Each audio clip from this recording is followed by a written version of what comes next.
Emu का खतरनाक power अभी अभी हमारे सामने आया है एंड हमको पता चला है कि इमू अपने डेविल कॉन्ट्रैक्ट की मदद से दूसरों को अपने वश में कर सकता है या फिर कर सकती है।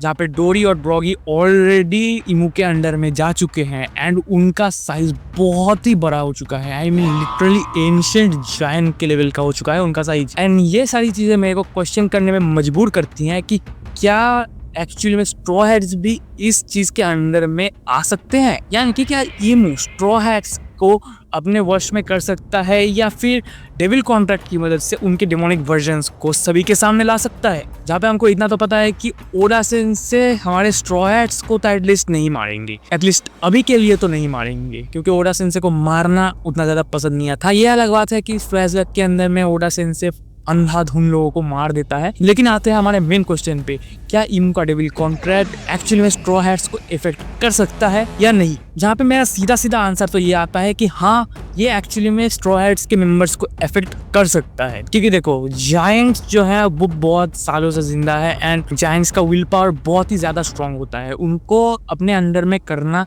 कोई मामूली बच्चों का खेल नहीं है। एंड उसी लाइन पे स्ट्रॉ हैट्स के मेंबर्स के लिस्ट में बहुत सारे ऐसे नाम हैं जो कि अभी भी वीक है एंड वो डेविल कॉन्ट्रैक्ट के अंदर में आ सकते हैं, जैसा कि हमारा उसॉप हो गया या फिर नामी या फिर हमारे चॉपर भाई। एंड भले ही हमारे स्ट्रॉ हैट्स के पास प्लॉट आर्मर का पावर है, लेकिन उसके बावजूद ऐसा बात कहीं पे नहीं लिखा है कि एक्चुअली में इमू के डेविल कॉन्ट्रैक्ट के अंदर वो नहीं आ सकते। एंड म्यूरल से हमें तो इतना पता चल ही गया था कि जॉय बॉय को पीछे से बैकस्टैप किसी ने किया था। एंड मोस्ट प्रॉब्ली ऐसा हो सकता है कि इमू का ये डेविल्स कॉन्ट्रैक्ट का पावर ही वो रीजन हो जिसकी वजह से जॉय बॉय को उतने सालों पहले धोखा मिला था। सी में सबसे ज्यादा फ्री होना वही लूफी का मेन टारगेट है, जिसकी वजह से वो पायरेट किंग बनने के सफर में निकला है। एंड स्टोरी में एक ऐसा पॉइंट आना स्टोरी के लिए एक बहुत ही इंपॉर्टेंट रोल प्ले कर सकता है, जहाँ पे लूफी के खिलाफ लूफी के ही दोस्त खड़े हो जाए। एंड ऐसा हो सकता है कि लूफी के अंदर का जो नीका पावर है वो एक्चुअली में हेल्प करे बाकी स्ट्रॉ हैट्स को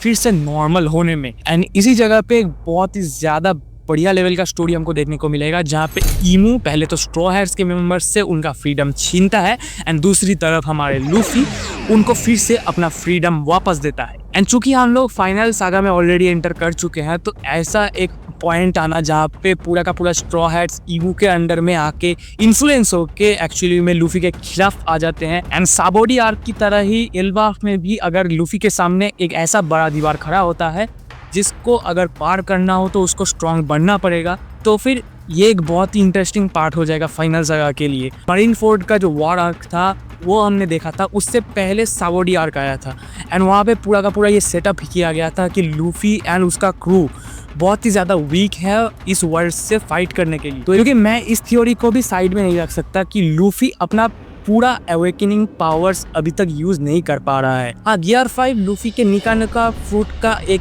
अवेकन वर्जन है, लेकिन वो पूरा का पूरा उसको कॉन्कर नहीं कर पाया है अभी तक।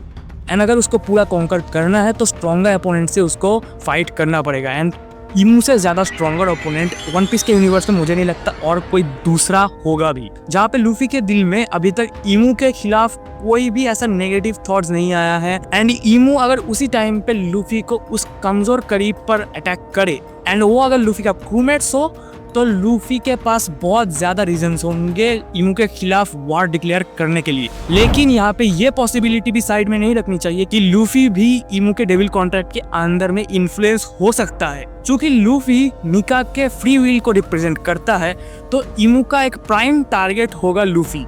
एंड ऐसा हो सकता है कि लूफी को जान से मारने का कोशिश इमू करे, या फिर ऐसा भी पॉसिबिलिटी आ सकता है कि इमू लूफी के अपने अंदर में करने की कोशिश करे, क्योंकि लूफी के अंदर भी निका का फ्री विल एग्जिस्ट करता है। क्योंकि एल्बाफ के अंदर में स्टार्टिंग से लेकर अंत तक हमको ऐसे बहुत ही सारे हिंट्स मिलते रहे हैं कि एक्चुअली में जायंट्स निका को एक्चुअली में गॉड ऑफ डिस्ट्रक्शन के हिसाब से देखते हैं। एंड इमू अगर लूफी को पोजेस करने का कोशिश करता है तो यहाँ पे दो पॉसिबिलिटीज मोस्ट प्रोबेबली ओपन हो जाती है।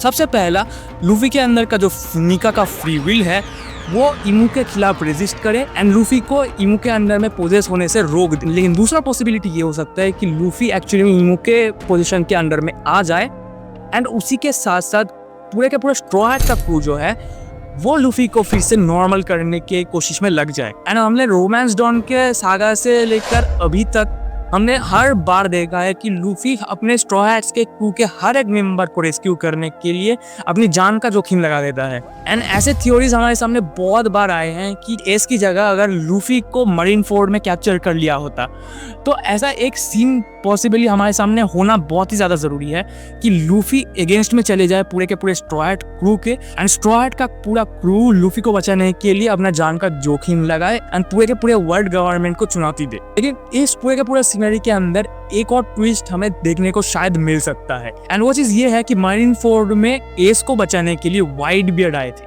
तो ऐसा पॉसिबिलिटी बहुत ही ज़्यादा बढ़ जाता है कि लूफी को एट दैट पॉइंट बचाने के लिए शांक्स आ जाए। एंड मोस्ट प्रॉब्ली ऐसा भी हो सकता है कि हमको एक छोटा मोटा टाइम स्किप देखने को मिले जहाँ पे हमें दिखाया जाए कि लूफी के स्ट्रॉ हैट्स जो है अपने आप को स्ट्रॉन्ग बनाने के लिए ट्रेन हो रहे हैं, एंड स्ट्रॉ हैट्स को उस चीज़ की बहुत ज़्यादा नीड एक्चुअली में है, क्योंकि ऊसॉप, नामी एंड उसके साथ साथ चॉपर, एटलीस्ट इन तीनों को स्ट्रॉन्ग होने की बहुत ज़्यादा ज़रूरत है। एंड भले ही रॉबिन के डिमोनिक पावर स्ट्रॉन्ग हो, लेकिन वो एक्चुअली में उतना ज़्यादा स्ट्रॉन्ग नहीं है कि किसी एडमिरल लेवल के थ्रेट्स को भी वो फाइट कर पाए।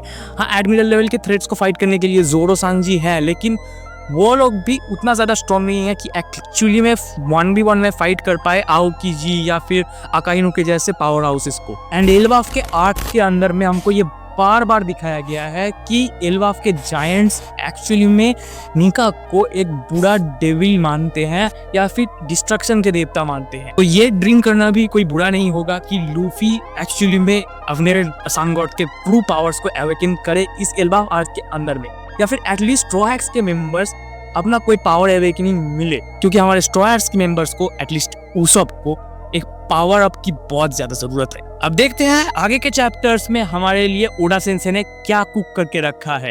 तो फिर मिलते हैं नेक्स्ट वन पीस थ्योरी के लिए, तब तक के लिए सायोनारा एंड आरिगातो गोजाइमासु।